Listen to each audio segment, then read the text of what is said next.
है और जिसका कास्ट नहीं है, इसका मतलब उसका कोई काम का नाम नहीं है। तो वो कोई काम नहीं करता तो वो बाहर का है। ये बहुत छोटी सी और साधारण सी बात है किसी की पहचान करने के लिए। मुस्लिम है, अगर उसमें उसका कास्ट है तो वो इंडियन है, वो यहाँ से कन्वर्टेड है। और अगर उसका कास्ट नहीं है, नाम नहीं है, तो वो बाहर से कन्वर्टेड है, वो बाहर का आया हुआ है। ईसाई है, अगर उसका कोई कास्ट है तो वो यहाँ का कन्वर्टेड है, और अगर उसका कोई कास्ट नहीं है तो वो बाहर से आया हुआ ईसाई है। जितने भी सिख हैं वो मोस्टली कोई ना कोई कास्ट रखते हैं, कोई ना कोई काम करते हैं।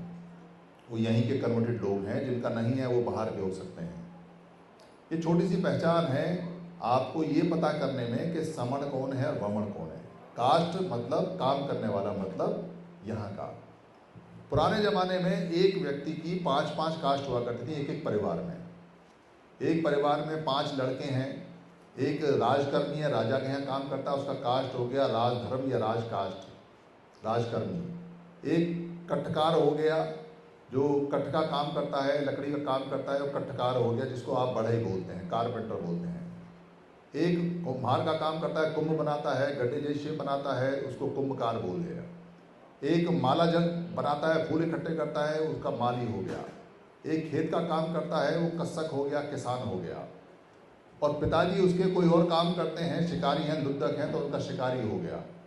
कोई और उनके घर में ताऊ चाचा है, वो अगर नाव चलाता है, नदी से इधर से उधर लाद जाता है, तो वो केवट हो गया, उसका निषाद हो गया, उसका कुछ और हो गया।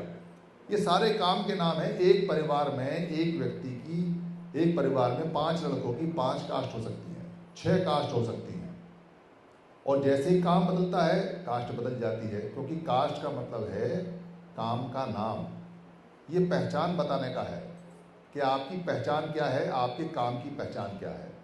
आज के समय जो लोग जो काम कर रहे हैं उनको उनके काम के नाम से नहीं जाना जाता। आज के समय कोई चमड़े का काम नहीं करता, पर आगरा के अधिकतर लोगों को कहते हैं वो चमार हैं।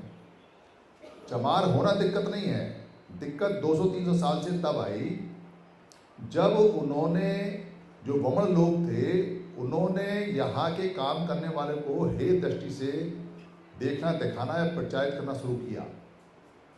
और उन्होंने यहाँ के लोगों को तोड़ने के लिए उनके कामों के नाम पे अलग अलग करके डिफाइन करना शुरू किया और उनका प्रचार प्रसार करना शुरू किया। हमारे लोग समझ नहीं पाए और वो आपस में एक दूसरे से उलझने लगे। जुलाहा किससे बड़ा है, किससे छोटा है, लोहार किससे बड़ा है, किससे छोटा है, कहीं लिखा हुआ नहीं है। कोई सिंगल किताब आपको